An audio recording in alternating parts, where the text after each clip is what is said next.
7페이지죠. 7페이지. 예, 우리가 이제 부르심 다음에 중생에 대해서 거듭남에 대해서 함께 배우려고 합니다. 예, 중생 많이 들어보셨죠?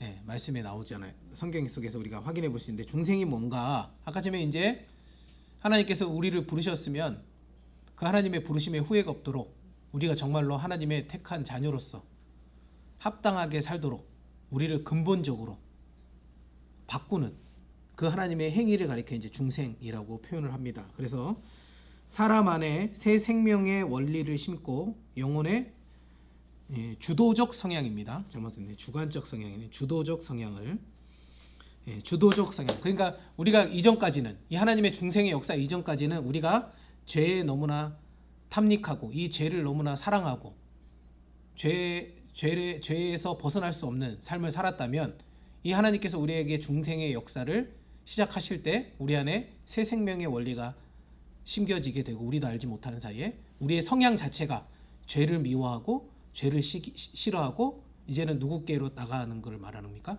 하나님께로 예수님께로 나아가는 그런 근본적인 우리의 삶의 변화 우리 안에 일어난 그런 변화를 가리켜서 그것을 이루어내시는 하나님의 행위를 가리켜서 중생이다라고 말합니다. 우리가 다시 태어났다라는 말의 의미죠. 그래서 우리가 어머니의 모태가 아니라 하늘로부터 태어났다. 그래서 born above 그리고 우리가 다시 태어났다. 그래서 born again이라고 제가 설명해 드렸었습니다. 그러면 이제 이 중생이 가지고 있는 특징이 무엇인가? 대단히 중요한데요. 중생이란 것은 뭐냐면 우리의 근본적인 변화를 말합니다. 즉 우리 안에 새로운 영적 생명의 원리를 심어주어 영혼의 지배적인 성향을 근본적으로 변화시켜 주는 것을 중생이라고 합니다. 원리상으로는 우리의 전인, 곧 인간의 이성, 의지, 감정 모든 부분에 영향을 미치는 하나님의 행위라고 보면 됩니다. 그래서 근본적으로 우리가 다른 사람이 되는 거죠. 물론 우리가 이제 외면적으로는 중생하기 전이나 후나 다를 바가 없지만 우리의 이제 그 안에 있는 우리의 이제 전인에 영향을 미치는 변화입니다. 그런데 이 중생이 가지고 있는 특징은 뭐냐면 점차적으로 천천히 변화되는 게 아니라 예수님이 성령님이 우리 가운데 중생의 역사를 시작하면 우리가 그 즉시 즉각적으로 바뀌는 겁니다. 그래서 이 중생은 특징은 뭐냐면 즉각적인 변화입니다. 그래서 성화와 우리 뒤에 배울 거지만 성화와 같이 우리 안에서 점진적으로 천천히 이루어지는 그런 과정이 아니라 이 중생이란 것은 뭐냐면 나도 알지 못하는 사이에 순간적으로 성령님의 은혜로 말미암아 우리가 완전히 다른 존재로 태어나게 되는 겁니다. 그래서 즉각적인 변화입니다.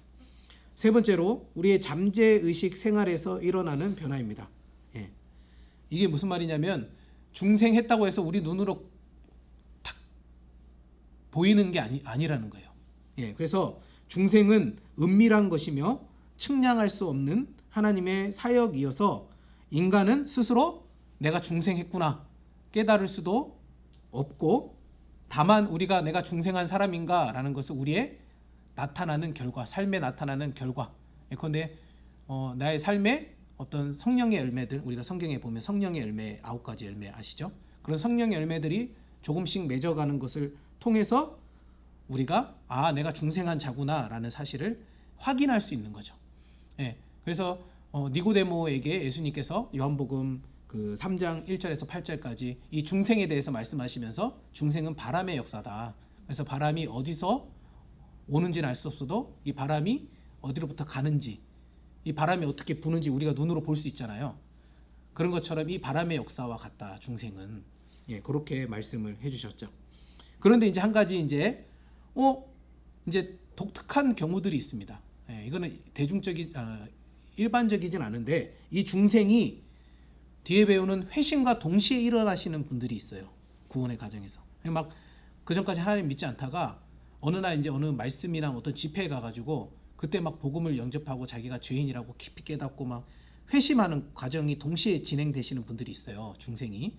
그럴 경우에는 이제 어떻게 돼요? 그 변화를 우리가 직접 볼 수는 있다라는 겁니다.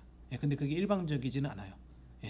그래서 중생이 회심과 같이 일어나는 동시다발적으로 일어날 때는 우리가 그것을 확인할 수 있어도 그 외에는 내가 중생이 언제 일어났는지 알 수가 없는 게 바로 중생의 특징입니다. 예, 그러면 왜 중생을 해야 되는가?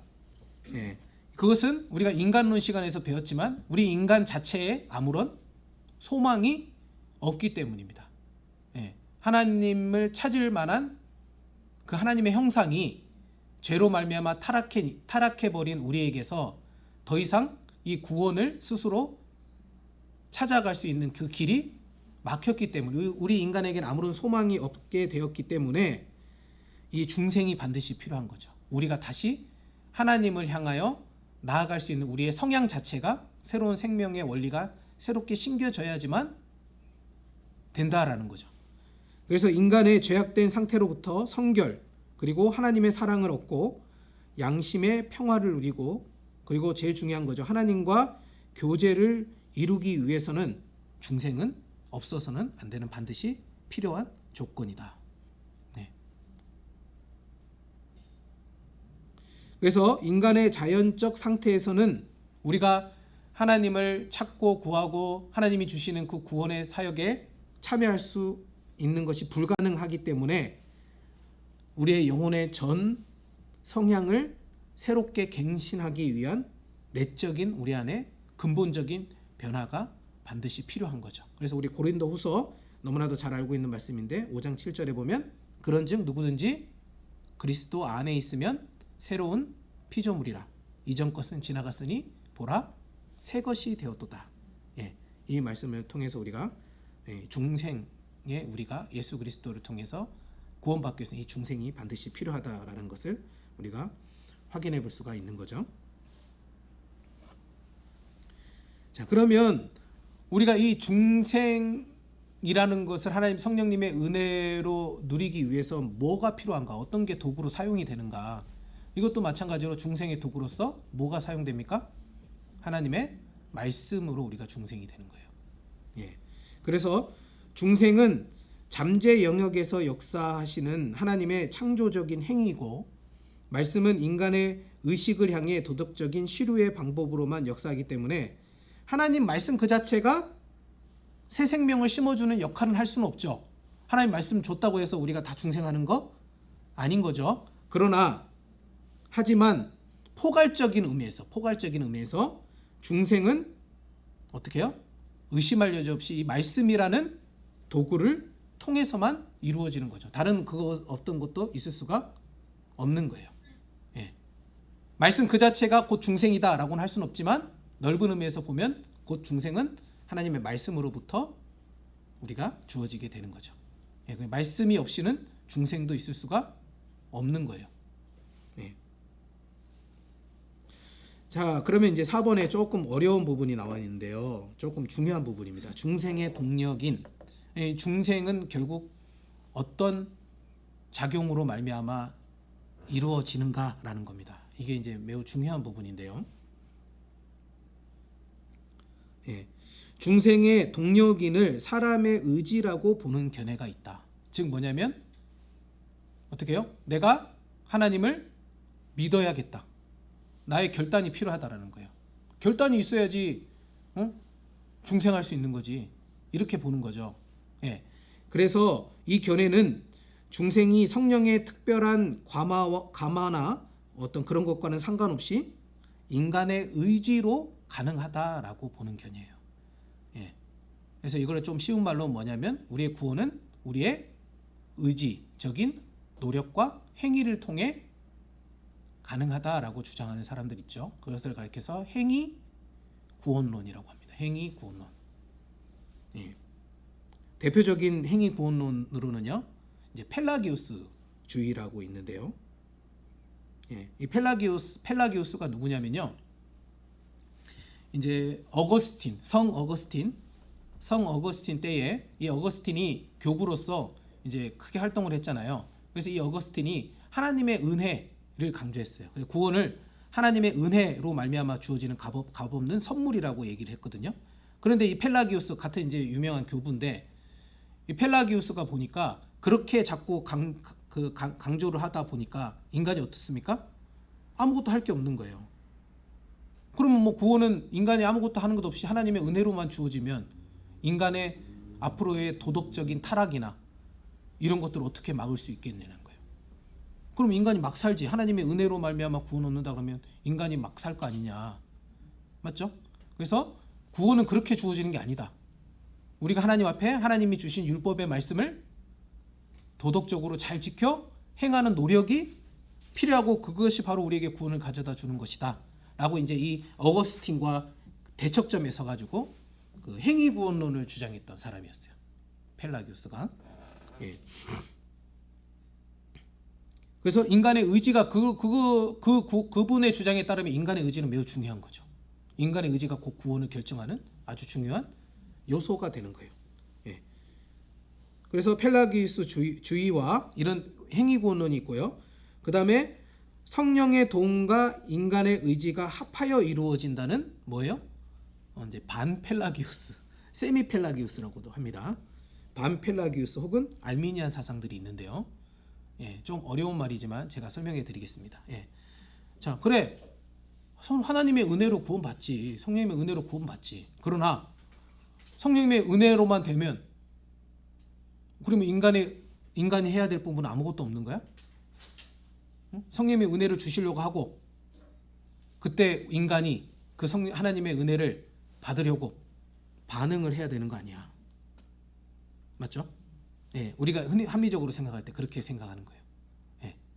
그래서 뭐예요? 완전한 행위, 우리가 의지로만 구원받을 수는 없지만 성령님의 은혜가 필요하지만 인간의 의지 또한 중요하다, 필요하다라고 얘기해서 반펠라기우스 혹은 알미니안, 예, 아르미니우스라는 신학자를 따르는 사상가들을 이제 그 부류들을 이제 알미니아라고 얘기를 하는데요. 이건 이제 이것도 맨 역시 행위 구원입니다. 예. 자, 여러분 한 가지 제가 예를 하나 들 텐데 여러분들 그 이삭의 아들이죠. 이삭의 아들 누구죠? 에서와 야곱이잖아요. 하나님이 왜 에서가 아닌 야곱을 택하셨을까요?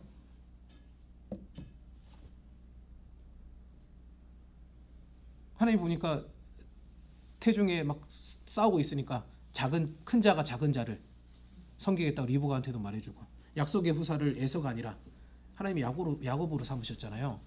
왜 하나님이 에서가 아니라 야곱을 삼으셨을까요?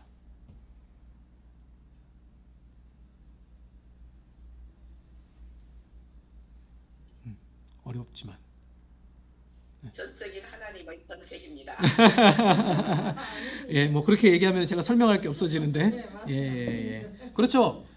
인간 편에서가 아니라 그건 하나님의 선택이에요. 그런데 인간의 편에서 그것을 딱 들으면 불편한 생각이 들어요. 그래서 어떻게 생각하냐면 그렇지 하나님이 야곱은 이제 선택해도 야곱이 그 하나님의 선택에 후회 없이 자기가 하나님의 약속의 그 말씀을 지켜서 잘 살아갈 것을 에서는 그렇지 않은데 야곱은 그렇게 할 것을 하나님이 전지전능하시잖아요. 그러니까 하나님이 미리 아시고 그 야곱을 택하셨을 거야. 이렇게 얘기를 하는 거예요. 예. 뭐 말이 그럴싸하잖아요. 하나님이 야곱이 그렇게 살 걸 미리 아시고 하나님께서 야곱을 택하셨을 거야. 하나님의 미리 아심이 이제 이 야곱을 택하는 조건이 되죠. 결국 뭐예요? 하나님이 그를 구원하신 이유는 뭐예요? 야곱이 하나님 앞에서 그렇게 살 것이기 때문에 하나님이 구원하신 게 되는 거예요. 그 말 속에는. 자, 이것 역시 행위 구원이죠. 이게 이제 알미니안들이 생각하는 생각들입니다. 예. 이제 애지, 하나님의 아심, 하나님이 선택, 우리가 이제 세상을 보면 구원받은 자들이 있고 구원받지 않는 자들이 있는데 구원받은 자들은 그럼 뭐냐? 그들이 하나님의 은혜를 베풀면 그들이 그에 합당한 삶을 살 것을 하나님이 미리 아신 거예요. 아시고 그들에게 구원을 허락하신 거죠. 예. 이렇게 얘기를 해요. 그러면 이 설명을 들으면 우리의 입장에서는 그렇지, 합리적이잖아. 매우 이해가 딱 되고, 맞죠? 하나님이 그렇게 하실 수 있어요. 충분히 능력이 되고. 그러나 거기에 뭐가 있냐면 우리의 구원이 결국에는 하나님의 은혜라고 얘기하지만 결국 우리의 구원은 우리의 행위로 말미암아 결정이 돼버리는 거예요. 그래서 이런 주장들이 잘못된 주장이다. 예. 그래서 이 알미니안주의도 잘못된 구원론의 한 종류입니다. 그래서 사실 펠라기우스와 그냥 하나님 은혜를 강조하는 이 반펠라기우스나 알미니안이 서로 다른 것 같지만 사실은 같은 주장을 하는 거예요. 행위구원을. 예. 그래서 중생의 동력인을 결국에는 그것을 최종적으로 결정하는 게 인간의 의지다라고 얘기하는 거죠. 그러나 중생은 인간의 의지와는 전혀 무관한 100% 성령님의 하나님의 완전한 사역이죠. 예.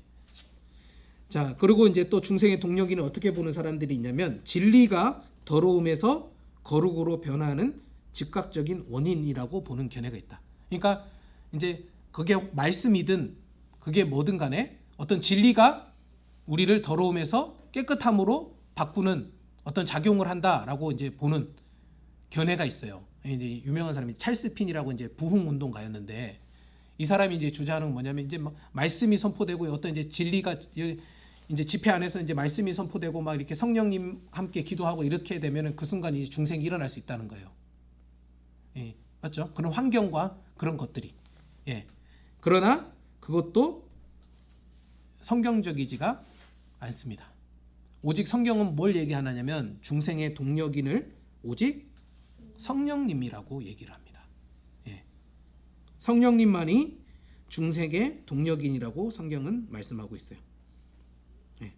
성령님이 인간의 심정에 직접적으로 역사하여서 영적인 상태를 변화시키며 죄인은 이 중생의 어떠한 협력도 할 수가 없다. 예. 우리의 그 어떤 것도 이 중생의 작용에 영향을 끼칠 수가 없는 겁니다. 우리가 그 중생을 이룰 수도 없는 것이고요. 반대로 우리가 그 중생을 우리가 원하는 싫다고 해서 거부할 수도 없다라는 겁니다. 이 중생에 관해서는 우리는 인간은 아무것도 할 게 없다라는 것을 말하고 있습니다. 여기까지 이제 중생 살펴봤습니다. 예. 다음으로 이제 회심에 대해서 얘기를 나눠보도록 하겠습니다. 예. 이렇게 이제 중생한 자는 새로운 생명의 원리가 심겨진 자는 그 생명의 원리가 우리 안에서 발현이 되겠죠. 우리의 전인에. 그래서 내가 지금까지 살아왔던 삶이 어떤 삶이다? 하나님을 떠나 죄를 저지르는 삶을 살았구나라는 사실을 우리가 깨닫게 되죠. 그렇게 돼서 내 삶을 어떻게 합니까? 돌이키게 되는 일들이 우리 안에 일어나게 되는데 이걸 가리켜서 이제 회심이다라고 얘기를 합니다. 예, 그래서 회심은 중생한 자로 하여금 자기의 의식 생활에서 하나님께로 돌이켜 믿음과 회개를 일으키게 하시는 이것도 역시 사실 우리의 결단과 우리의 의지로 일어나는 거지만 이것도 누가 주셔야지만 우리가 회심할 수 있습니까? 하나님이 주셔야지만. 그래서 잊지 않고 뭐라고 쓰냐면 이것도 하나님의 행위다라고 이야기합니다. 예. 교수님, 예. 질문 하나 해도 되나요? 예. 지금 알미니안과 네. 바울의 세관점과 차이점이 뭐가 있을까요? 아, 그거는요. 예. 알미니안하고 복잡하나요? 예, 아니요, 복잡한 건 아닌데 지금 수업 시간에 하기가 이게 너무나 그 짧게 설명할 수 있는 부분이 아니라 가지고 그럼 나중에 듣겠습니다. 예, 나중에 제가 개인적으로 수업에 오시면은 제가 같이 네. 얘기를 나누도록 하겠습니다. 예. 네. 예, 그래서 회심에 대해서 이제 중생한 자로 하여금 자기의 의식 생활에서 하나님께로 돌이켜 믿음과 회개를 일으키게 하시는 하나님의 행위라고 이제 회심을 얘기하고 있습니다. 그래서 이제 회심의 성격과 종류를 이제 살펴볼 텐데요. 회심은 이제 과거적으로는요, 나의 죄를 뉘우치고 돌이켜서 이제 우리가 뒤에 배울 성화를 일으키게 하는 원동력이 되는 거죠. 삶의 성화를 일으키게 하고 이제 미래적으로는 오직 누구만을 의지하게끔 우리를 인도합니까? 예수님만을 의지하도록 하는 다음에 배울 거 믿음. 바로 이 믿음을 신앙을 일으켜서 우리가 후에 이제 이 신앙을 갖게 되면 하나님이 우리를 의롭다라고 칭하시잖아요. 이 칭의에 걸맞는 합당한 삶을 살도록 그렇게 우리 안에 일을 하는 거죠. 이 회심이라는 것이. 예. 과거적으로는 우리의 잘못을 과거의 죄를 뉘우치게 하고 미래적으로는 하나님 앞에 합당한 삶을 살도록 믿음과 그 칭의에 걸맞는 삶을 살도록 우리를 인도한다라는 거예요. 그래서 이제 이 회심에는 성경에 보니까 회심의 종류들이 이렇게 쭉 나와요. 그래서 첫 번째 이제 국민적 회심이라고 했는데 이게 이제 회심이 개인에게 일어나는 게 아니라 집단적으로 일어나는 거예요. 그래서 우리가 여러분들 요나서 보면요, 요나가 막 회개 메시지 전파하기 싫어하는데 하나님이 시켜서 억지로 물고기 뱃속에 갇혀가지고 막 거부하다가 어쩔 수 없이 니느에 가가지고 어떻게 합니까? 제대로 전하지도 않아요. 그냥 뭐 이렇게 놀듯 이렇게 하면서 회개 메시지를 선포했는데 니느의 국민들이 그걸 어떻게 알고 왕까지 다 어떻게 합니까? 다 회심을 해요. 이런 국민적인 회심이 이제 성경의 회심의 종류로 이제 기록이 되어 있는 거죠. 그런 회심. 그 다음에 또 회심의 종류는 일시적 회심이 있습니다. 이거는 뭐냐? 일시적으로 이제 죄를 뉘우치는 거예요. 예컨대 아합도 죄를 뉘우칩니다. 자신의 죄를. 우리가 그 이스라엘의 그 가장 악한 왕이라고 평가받는 아합이 회심을 해요. 그래 하나님이 아합에게 내릴 재앙을 뒤로 유예하거든요. 그런 것들이 일시적인 회심으로 일어나요. 성경에 보면은 회심이 일시적으로 일어나나 그러나 이런 일시적 회심은 우리가 방금 배우는 구원을 가져다주는 참된 회심은 아니라는 거예요. 국민적 회심도 마찬가지입니다. 구원을 가져다주는 참된 회심은 아니에요. 자, 우리가 여기서 말하는 진정한 회심은 바로 세 번째죠. 구원을 가져다주는 회심, 진정한 회심. 이게 바로 우리 안에 참된 변화를 일으켜서 하나님의 백성답게 살도록 우리를 바꾸는 게 바로 진정한 회심이죠. 이게 세 번째입니다. 우리가 배우는 거. 그 다음에 반복적 회심은 뭘까요? 요거를 좀 우리가 구별해서 이해해야 되는데, 진정한 회심, 우리 인생에 있어요. 단 한 번의 회심만 하면 됩니다. 회심이 필요하면 됩니다. 이걸 말하는 진정한 회심의 의미에서 우리는 우리 인생에 단 한 번, 우리의 인생의 방향을 하나님께로 전적으로 터닝하는 단 한 번의 진정한 회심이 필요하죠. 그런데 우리가 그렇게 했다고 해서 이제 죄 안 저지르고 삽니까? 아니죠. 그러니까 우리는 계속해서 죄를 저지르고 그 죄에 대해서 하나님 앞에 어떻게 해야 됩니까? 예수님의 용서의 사죄의 그 근거를 그 긍휼을 의지하고 해서 이제 사죄의 은혜를 구하잖아요. 베드로가 막 예수님이 베드로 발을 막 씻기려 하니까 베드로가 어떻게 내 발을 씻기겠습니까? 이렇게 막 거부하니까 예수님 뭐라고 그러십니까? 내가 네 발을 씻기면 너와 나가 아무런 상관이 없다라고 얘기하니까 베드로가 그제서야 발뿐만 아니라 내 머리와 온몸을 씻겨 주십시오. 그렇게 얘기하죠. 그러니까 예수님이 뭐라고 하셨냐면 한번 씻은 사람은 또 씻을 필요가 없다. 발만 씻으면 된다. 바로 이 표현에서 이제 우리가 반복적 회심이라는 것을 이제 구별해서 우리가 이해할 필요가 있다라는 거예요. 예. 그래서 반복적 회심은 참된 회심에 이르는 성도가 살아가면서 이제 연약함으로 말미암아 넘어지게 되는 어떤 그런 부분들에 대해서 반복적인 회심이 있다라는 것을 말하는 겁니다. 예, 이 회심에는 이제 세 가지 요소가 있습니다. 예. 그래서 지적 요소, 감정적 요소, 그 다음에 의지적 요소, 결의적 요소라고 하는데, 지정의적, 이제 우리의 전인, 우리 이성, 이 회심은 우리의 전 인격에, 우리 전인에 작용을 한다라는 거예요. 그래서 회심은 지적인 특징을 가지고 있는데, 그게 뭐냐면 우리가 회심을 하게 되면 성경이 말하는 죄에 관한 지식, 죄가 뭐냐, 뭉뚱그려서 그냥 두루뭉실하게 아는 게 아니라 이 성경이 말하는 죄가 관한 지식으로 말미암아 나타나는 그런 생각의 변화들이 우리 안에 일어나게 되는 거예요. 예, 그래서 내가 살아가는 나의 삶이, 지금껏 살아왔던 나의 삶이 바로 이 성경이 말하는 그 죄의 오염과 절망을 안고 살아가는 말 그대로 죄의 생활이었다는 사실을 우리가 지적으로 깨닫게 됩니다. 예, 그냥 느낌으로 그런 게 아니라 지적으로 깨닫게 됩니다. 정확하게 내가 죄인이구나 라는 사실을 인식적으로 깨닫는 거죠. 그러면 이제 우리에게 인식적으로 깨닫게 되면 우리에게 어떤 변화가 일어나느냐, 우리의 감정적인 이제 변화가 일어나게 되는데요. 감정적인 요소가 일어납니다. 감정적인 변화로 내가 거룩하고 의로우신 하나님을 반역했구나. 예. 그로 말미암아 내가 죄인이고 하나님의 심판을 피할 수가 없게 되었구나라는 사실에 대해서 우리가 정말 감정적으로 어떻게 하게 됩니까? 슬픔을 느끼게 되는 거죠. 예. 슬픔을 느끼게 됩니다. 그리고 슬픔을 느끼는 데서 끝나느냐? 그렇지 않죠.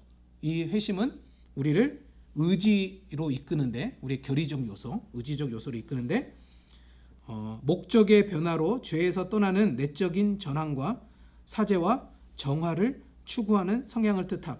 즉, 내 삶이 지금껏 잘못된 목적을 가지고 살았구나. 하나님의 떠나서 죄 가운데 살았구나. 그러면 이렇게 살면 안 되겠구나. 내 삶을 바꾸는, 죄에서 떠나는 그런 내적인 어떤 내 안에 의지적인 결단이나 그런 것들이 일어나게 되는 거죠. 그래서 회심은 이렇게 지적인 요소, 감정적인 요소, 의지적인 요소를 다 포함하고 있습니다.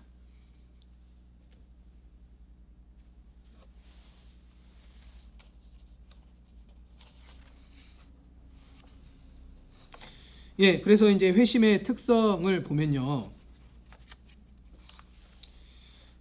회심은 칭의와 같이 하나님의 법정적 행위가 아니라, 뒤에 이제 우리가 칭의를 배울 거지만 그 칭의는 이제 법정적인 행위예요. 그러나 이제 이 회심은 칭의와 같이 법정적 행위가 아니라 앞에서 배운 중생과 같이 도덕적이다. 즉 우리의 삶의 실제적인 변화를 이끌어낸다는 거예요. 선으로. 그리고 재창조적인 행위로서 내 신분을 변화시키는 게 아니라, 칭의가 법정적인 행위로서 내 신분을 변화시키는 거라면 이 회심은 그게 아니라 나의 상태를 바꾸어주는 것을 말합니다. 네.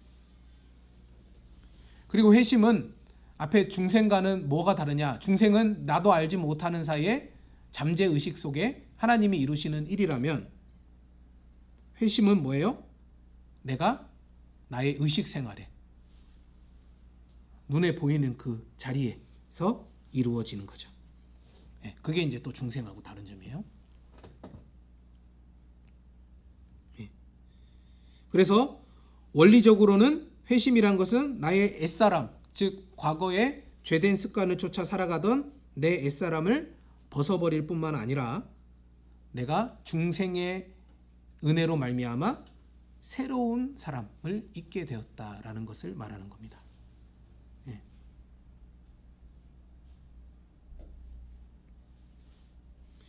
그렇기 때문에 회심은 중생과 마찬가지로요, 순간적인 변화이고요, 우리 인생에 있어서 단 한 번만 되어지는 변화입니다. 아까 지금 말했지만 저도 요즘도 회심하는데요. 그럼 이건 뭡니까? 그거는 아까 지금 말했죠. 우리가 좀 구별해서 이해해야 되는 반복적인 회심이고요. 예. 여기서 말하는 구원의 서정과 관련된 회심은, 우리에게 구원을 가져다주는 회심은 우리 인생에 단 한 번만 되어지는 변화입니다. 우리의 근본적인 성향이 하나님께로 돌이켜지는 일이기 때문에요. 그래서 성화와 같이, 성화는 우리가 계속해서 거룩하게 우리의 삶이 바뀌어지는 거거든요. 그렇게처럼 우리가 점진적으로 계속되어지는 과정이 아니라, 회심은 단 한 번 이루어지는 거예요. 순간적인 변화입니다. 예. 그렇지만 아까쯤에도 말했지만 다른 의미에서 우리는 반복적인 회심을 말할 수도 있다라는 거예요. 예. 그래서 이 회심의 창조자는 누구시다? 오직 하나님이시다.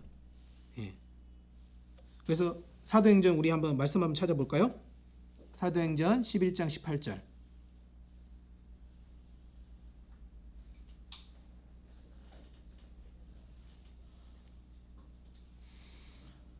제가 읽겠습니다. 그들이 이 말을 듣고 잠잠하여 하나님께 영광을 돌려 이르되, 그러면 하나님께서 이방인에게도 생명 얻는 회개를 주셨도다 하니라. 예. 그리고 디모데후서 2장 25절 한번 찾아보겠습니다.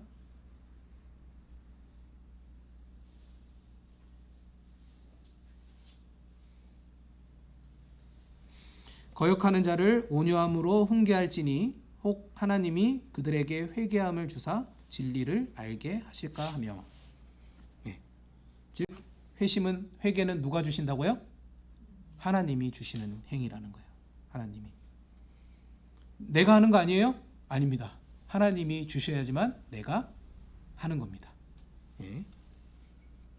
성령님의 직접적인 활동으로, 즉 회심은 성령 하나님의 직접적인 활동으로 하나님의 뭐를 통해서 일어나는 겁니까? 아까 전에도 말했지만 말씀을 통해서 일어나는 간접적인 역사며, 인간은 다만 중생과는 다르게 인간은 이 하나님의 이 역사의 은혜로운 행위에 어떻게 할 수 있어요?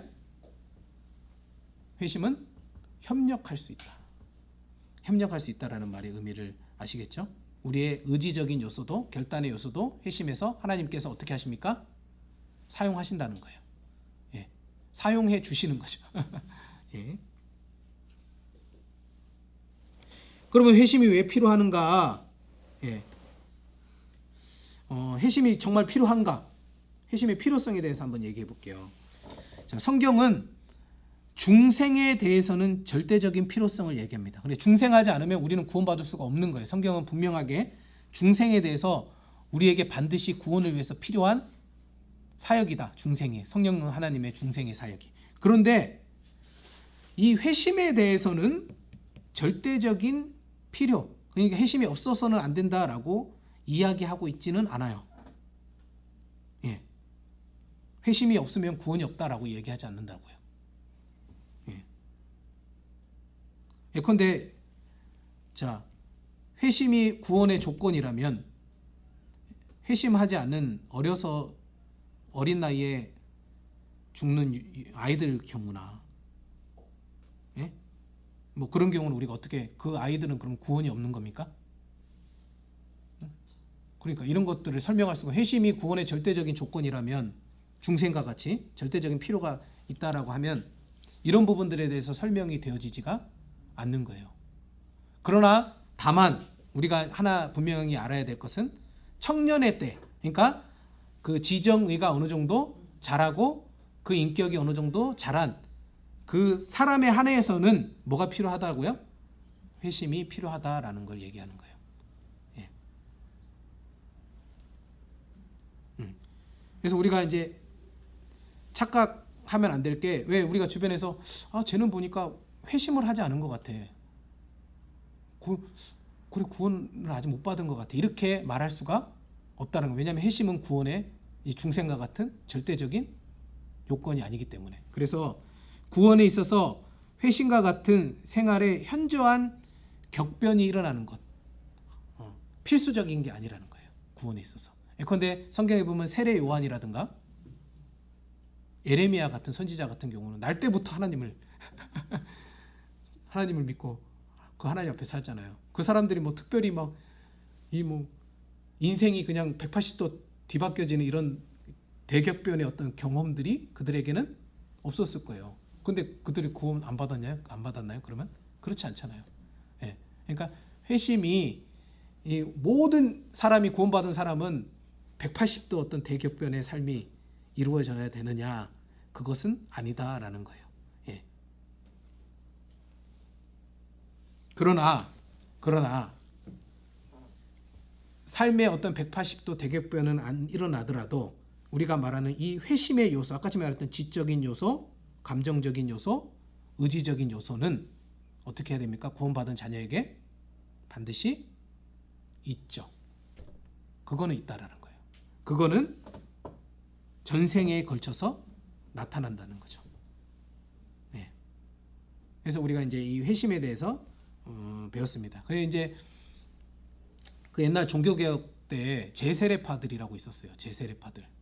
제세례파가 뭐냐면 이제 당시 이제 그 로마 카톨릭 교회에서 태어나면 다 세례를 줬거든요. 그런데 알고 봤더니 구원은 세례를 받았다고 해서 구원이 주어지는 게 아니라 예수 그리스도를 믿음으로 말미암아 구원이 이루어진다는 사실을 딱 깨닫게 된 순간 로마 카톨릭에서 받았던 이 세례가 무의미하게 돼버린 것처럼 느껴지잖아요. 그래서 이제 제세례파들이 뭘 주장했냐면 그 세례는 무의미하다. 다시 세례를 받아야 된다. 어떻게 다시 세례를 받아야 되냐? 회심을 경험한 사람. 회심을 경험한 사람들은 다시 세례를 받아야 된다. 그래서 이 세례의 증거로 이 회심을 주장했어요. 회심. 인생에. 그리고 청교도도 우리 알죠? 예, 청교도들 역시 훌륭한 분들이잖아요. 신앙이 훌륭한 분들인데 그분들도 이 회심을 너무 지나치게 강조하다 보니까 회심을 어떤 중생과 같은 위치에 넣고 이 회심 자체를 어떤 구원의 필수적인 조건. 그래서 회심하지 않으면 구원받지 않은 거야. 이렇게 얘기할 정도로 그렇게 얘기를 했었어요. 그러나 성경은 이 회심을 중생과 같이 필수적인 것으로 얘기하고 있지는 않다라는 거. 예, 그리고 성경에 보면 인물 중에 훌륭한 인물 중에 이런 회심을 겪지 않은 인물들도 있다라는 사실. 예, 우리가 이것을 잊지 않았으면 합니다. 예. 예. 다음으로 이제 우리 마지막으로 믿음에 대해서 한번 이제 배우도록 하겠습니다. 자, 이렇게 이제 회심을 하고요. 지적으로, 감정적으로, 의지적으로 결단한 하나님 앞에 살기로 한 사람은 이제 어떻게 할까요? 잘 살까요? 그렇게 하나님 앞에 하나님의 뜻대로? 그렇죠. 뭘 깨닫냐면 결단하려고 그렇게 살려고 결단했는데 문제는 뭐냐면 나에게 그렇게 살 수 있는 능력이 없다라는 걸 다 깨닫게 되는 거예요. 예. 아, 그렇구나. 나는 하나님의 말씀을 온전히 순종할 수 있는 내 안에 그 선한 능력이 없구나. 그래서 내게 누가 필요하구나? 예수님이 필요하구나. 예수님의 십자가가 필요하구나. 그래서 이 예수님을 내 생애 전 생애에 걸쳐 이 예수님을 의탁하는 일이 일어나게 되는데 이걸 가리켜서 믿음 혹은 신앙이라고 합니다. 예. 그래서 하나님의 진실성과 말씀을 믿음으로 받아들이며 영혼 구원을 위하여 하나님만을 전적으로 신뢰하게 되는 것을 바로 이 믿음과 신앙이라고 얘기합니다. 예. 그래서 이제 성경에 보면은 이런 믿음의 종류들이 여러 가지가 있는데요. 예. 역사적 믿음이라고 있습니다. 이건 뭐냐면요. 이제 도덕적으로 영적으로 그런 어떤 부분에 대한 관심 없으면서요. 이 진리를 어떻게 하냐면 그냥 그런 일이 있지? 단순히 역사적인 어떤 사실로 지적으로만 받아들이는 거예요. 그러니까 그거에 대한 예수님 하나님에 대한 진실한 신앙과 그분을 전적으로 의뢰하는 믿음 없이 그런 거 있잖아요. 하나님이 이제 모태신앙의 경우 하나님이 세상을 창조하셨지. 예수님이 십자가에 죽으셨지. 그래서 뭐 그거는 믿어요. 그건 사실로. 그런데 그 믿음이 나의 구원과는 전혀 관련이 없는 믿음으로 존재하는 거죠. 이걸 가리켜 이제 역사적 믿음이라고 얘기합니다. 예, 구원을 가져다주는 믿음은 아닌 거죠. 예. 그리고 또 성경에 보면 어떤 믿음이 있느냐? 이적의 믿음이 있습니다. 이적의 믿음. 예. 우리가 구원은 예수님을 믿는 믿음으로 말미암아 이루어지잖아요. 똑같은 단어를 써가지고 믿음이란 똑같은 단어를 썼기 때문에 믿음이 우리에게 구원을 주는구나 이렇게 생각하지만 자세히 보면요 그 믿음이라는 단어도요 다른 종류로 쓰인 단어들이 많습니다. 성격이 다른. 예. 로마서에서 기록된 믿음이라는 단어는요 이제 우리에게 구원을 가져다주는 믿음으로 한정해서 사도 바울이 그 믿음이라는 단어를 쓰고 있는데 마태복음이나 복음서를 한번 읽어보세요. 그 믿음이라는 단어를요 로마서에서 말한 사도 바울이 말하고 있는 그 믿음이라는 단어하고 똑같은 단어를 쓰지만 다른 의미로 쓰고 있어요. 그래서 이제 대표적으로 이제 이적적인 믿음이라는 게 있어요. 이게 뭐냐면 이적에 대한 어떤 확신을 갖게 돼요. 예수님이 5,000명의 사람을 물고기 2마리와 떡 5개로 다 먹이셨죠. 와, 예수님 대단해. 예수님 우리를 먹여 살리실 수 있는 분이야. 위대한 왕이야. 백성들이 믿었죠. 제자들도 그거 믿었어요. 그래 예수님 어떻게 합니까? 이스라엘의 왕이 되면 우리가 행복할 거야. 이런 믿음은 있었어요. 예수님에 대한. 그런데 그 믿음이 구원을 가져다 주는 믿음입니까? 그렇지 않다라는 거예요. 예. 예. 이적을 보면 우리가 예수님을 참되게 믿을 수 있을까요? 세상 사람들 그러잖아요. 야, 하나님이 어디 있어? 기적을 보여줘봐. 이적을 보여줘봐. 그래서 그 사람들에게 이적과 기적을 보여주면 그 사람들이 하나님 믿을까요? 아니요. 예. 기적 중에 죽은 사람을 살리는 것만큼 놀라운 기적이 어디 있겠습니까? 가장 큰 기적 아니겠어요? 성경에 보니까 예수님께서 누구를 살리셨죠? 나사로를 살리셨어요. 보는 앞에서, 사람들이 보는 앞에서. 죽은 지 나흘이나 된. 그런데 그것을 유대인들, 바리새인과 서기관들이 옆에서 딱 봤죠. 그래가지고 예수님 믿었나요? 아니요. 그 일로 말미암아 어떻게 했습니까? 예수님뿐만 아니라 저 나사로를 죽여버려야겠다 이렇게 생각했어요. 예. 이적이 우리의 믿음을 불러일으키는 게 아닙니다. 예. 그래서 이적에 대한 개인의 확신으로 구원적 믿음을 수반할 수도 있고요. 그러나 이적을 걷고 예수님의 그 예컨대 이제 38년 된 병자라든가 예수님이 이렇게 놀라운 치유의 기적을 일으키시잖아요. 그리고 예수님을 영접하는 사람들도 있으니까요. 그러니까 이거는 구원을 수반하는 믿음일 수도 있고 그렇지 않을 수도 있다라는 거예요. 예, 이적적인 믿음은. 그 다음에 일시적인 믿음이 또 있습니다. 예, 이거는 뭐냐면 어떤 개인의 어떤 양심에 자극을 줘가지고 일시적으로 그 하나님을, 예수님을 사랑하게 합니다. 사랑하긴 합니다. 예. 그런데 중생된 마음에 뿌리박지 못한 종교적인 어떤 종교적 진리에 대한 맹목적인 확신, 예. 참된 중생이 아니라 우리 그 보면은 씨 뿌린 자의 비유 보면은요, 돌짝밭에 뿌려진 비유나 가시떨기 이런 것들을 말하는 거죠. 예. 교회 안에서도 많죠. 일시적인 믿음. 예수님이 나의 기도를 들어주셨어요. 그럼 예수님 믿어요.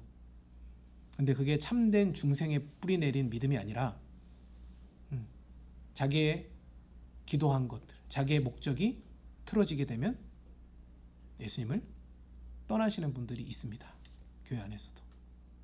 예. 그리고 뭐예요? 내가 열심히 새벽 기도하고 예배 빠지지 않고 열심히 예배 나오고 헌금 생활, 12조 생활 열심히 하면 하나님이 내게 뭐 하실 거야? 복 주실 거야. 이런 어떤 자기의 어떤 종교적인 맹목적인 확신 가운데 아주 굉장한 믿음이죠. 그것도 믿음이 있어야 하는 거니까요. 예, 그런 믿음, 예, 일시적입니다. 예, 그거는 조그만 고난이나 역경이나 환란이 주어지면 예, 깨어지는 믿음입니다. 깨어지는 믿음. 예. 그러므로 우리는 참된 구원을 가져다주는 믿음을 소유해야 되겠죠. 예, 참된 구원을 가져다주는 믿음은 뭐냐? 참된 믿음의 자리를 자신의 참된 중심에 두고 중생한 생활의 그 뿌리를 받고 있는 신앙으로서 성령으로 말미암아 마음에 일으켜진 바 복음의 진리에 대한 확신이며 그리스도 안에서 행하신 하나님의 약속에 대한 성실한 신뢰라고 할 수 있는 거예요. 이게 바로 구원을 가져다주는 믿음입니다. 예.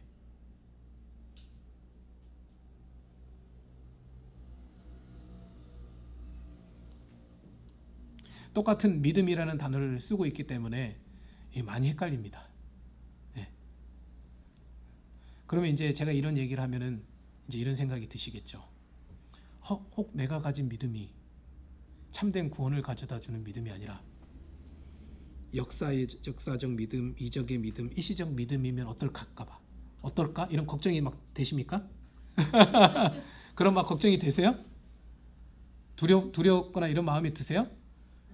그러면 저는 부정적인 의미로 쓴 게 아닙니다. 그러면 그런 걱정 가운데 자기가 두렵거나 이런 마음이 든다면 그거는 참된 믿음 안에 있는 사람이라는 오히려 증거가 될 수가 있습니다. 네. 정말 이적적인 믿음, 일시적 믿음, 역사적 믿음은요 그런 의심조차 하지 않습니다.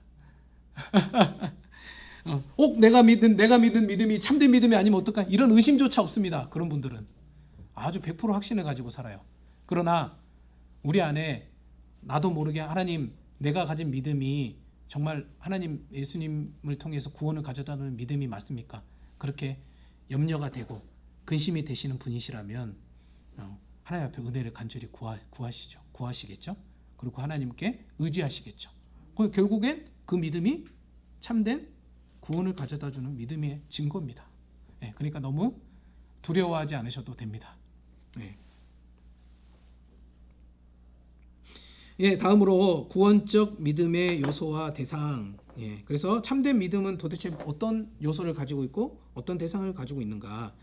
그 구원적 믿음의 요소, 인간의 전인의 활동이다. 우리의 모든 부분에서 나타나는 거죠. 믿음이라는 것이 단순히 머리로만이 아니라 또 감정적으로만이 아니라 내 의지적으로만 아니라 우리의 전 인격. 그러니까 지적으로도 감정적으로도 내 의지적으로도 다 이 믿음에 합당한 반응들이 나타나게 되는 겁니다. 예수님을 믿으면 내 머리로만 믿으면은 내 삶이 안 나타날까요? 예수님을 믿으면 내 삶이 안 변화될까요? 그렇지 않아요. 예수님을 참되게 믿는 사람은, 알고 있는 사람은 어떻게 됩니까? 의지적으로 감정적으로 그 삶이 변화가 됩니다. 이게 따로 갈 수가 없어요. 머리로만 아는, 또 의지로만 하는.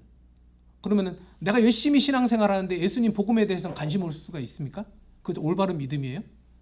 반대로 그것도 있을 수가 없는 거예요. 나 열심히 종교생활 하는데 나 예수님 복음은 모르겠어, 관심 없어. 그런 것도 있을 수가 없는 거예요. 참된 믿음이란 것은 의지, 이 세 가지 요소가 언제나 항상 함께 가는 겁니다.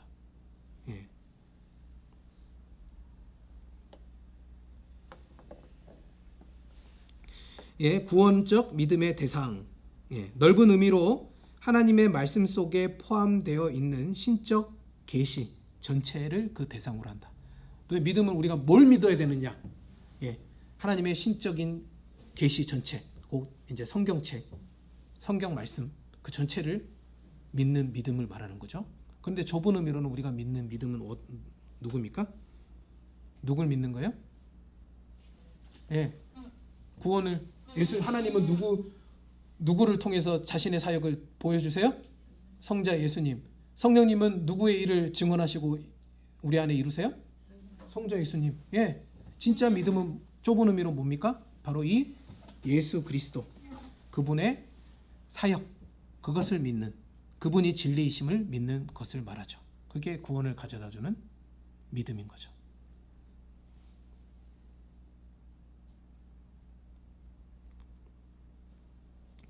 다음으로 이제 그렇다면 이제 조금 우리가 이제 우리가 이제 개신교에서 말하는 이제 믿음이라는 이런 건데, 신앙관이라 이런 건데, 로마 카톨릭 교회의 신앙관을 좀 참고로 하면 우리께 좀 더 이해하기가 쉬워지는 거겠죠. 로마 카톨릭의 신앙관은 어떠냐? 믿음을요 어떤 식으로 생각하냐면, 우리는 믿음을 어떻게 합니까? 우리의 지정이 모든 부분들에 한해서 성령님께서 행하시는 은혜로운 일이죠. 우리 안에서 삶에서 일으키시는 놀라운 일인데, 로마 카톨릭은 믿음을 어떻게 얘기하냐면은 단순히 진리에 대한 찬동, 진리에 대해서 동의, 그게 진리죠.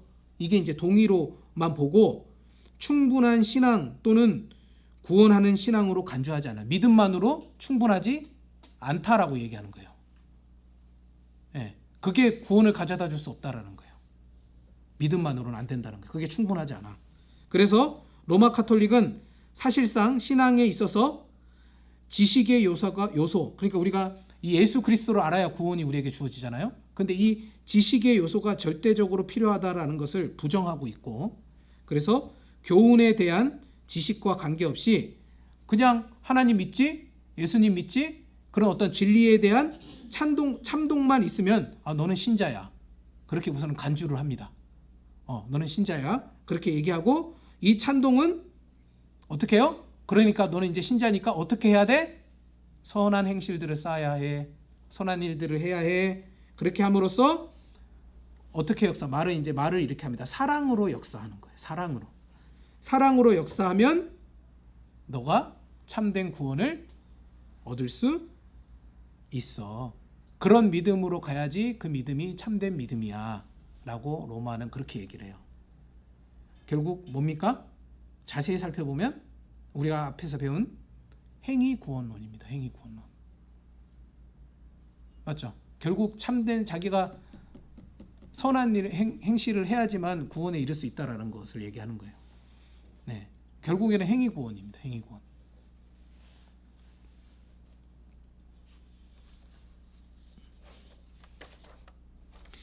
예, 믿음과 확신.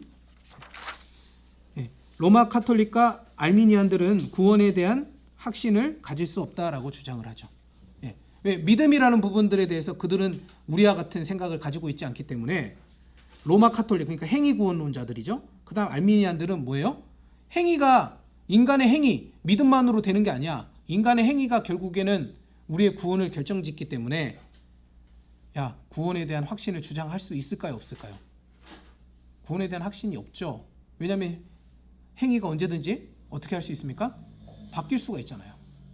네, 그래서 행위구원론자들, 로마 카톨릭이나 알미니안 주의자들은 절대로 구원의 확신을 얘기하지 않습니다. 그러면 어떻게 된다고? 우리가 교만하여서 죄에 빠져서 타락한다라고 얘기해요. 구원의 확신을 얘기하면. 네, 어떻게 생각하세요? 맞는 말일까요? 네. 우리에게 주어진 이 구원의 은혜가 정말 무엇인지를 알면요, 우리가 그 구원의 감격 가운데 기쁨 가운데 살면요 절대로 방종할 수가 없죠. 하나님이 우리를 그렇게 살도록 하시지 않죠. 네. 그리고 웨슬리안들, 감리교들이거든요. 감리교 안에서도 이제 웨슬리안, 존 웨슬리를 따르는 이 웨슬리안들이 있습니다. 웨슬리안들은 회심, 아까 전에 말했죠. 회심을 경험해야지. 이 웨슬리가요 어렸을 때부터 이 모태 신앙생활을 했어요. 그런데 자기 삶에는 신앙생활을 했는데 그렇게 하나님을 안다라고 생각했는데 그 어느 날 이제 그 배를 타게 됐는데 그 배를 탔는데 배가 이제 막 폭풍에 막 뒤집어지게 됐거든요. 그런데 이제 그 상황에서 자기는 막 죽음 가운데 막 두려움에 벌벌 떨고 있었는데 제가 갑자기 지금 생각이 안 나는데 그때 당시에 그 선교를 지향하는 이 그룹들이 있었는데 제가 갑자기 지금 이름이 생각이 안 나요. 그 사람들이 막 죽음에도 두려워하지 않고 막 하나님, 모라비안, 맞아요. 모라비안 선교회들이 그 하나님을 막 그 파도가 치는 상황에서도 하나님 앞에서 막 두려움에 떨지 않고 막 그렇게 담대하게 기도하는 모습을 보고 충격을 받은 거예요. 이 웨슬리가. 그래가지고 와가지고 이제 성경책을 다시 살펴보면서 이제 하나님 정말로 자기가 예수님을 의지하지 않고 신뢰하지 않았구나라는 사실을 이 놀라운 회심의 경험을 해요.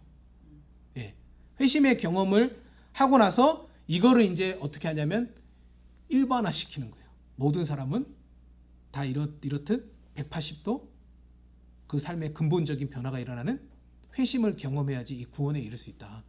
예, 그렇게 이제 주장을 한 거예요. 이 웨슬리안들이 이제 확실히 회심이 곧 구원에 대한 직접적인 확신. 그리고 회심을 해야지 구원에 대한 확신이 있지 믿음만으로는 안 된다라고 이제 웨슬리안들은 그렇게 주장을 하기도 하죠. 그러나 참된 믿음을 가진 우리는요 구원에 대한 확신을 가질 수 있습니까? 없습니까?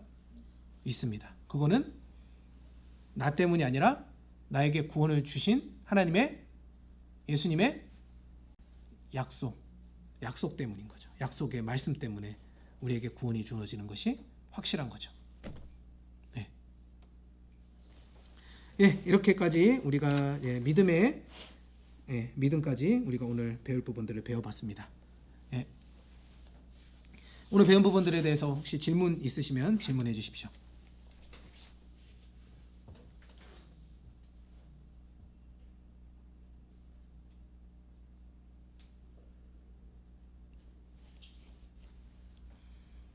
질문 없으신가요? 예. 그러면 오늘 수업을 이제 이만 마치도록 하겠습니다. 수고하셨습니다.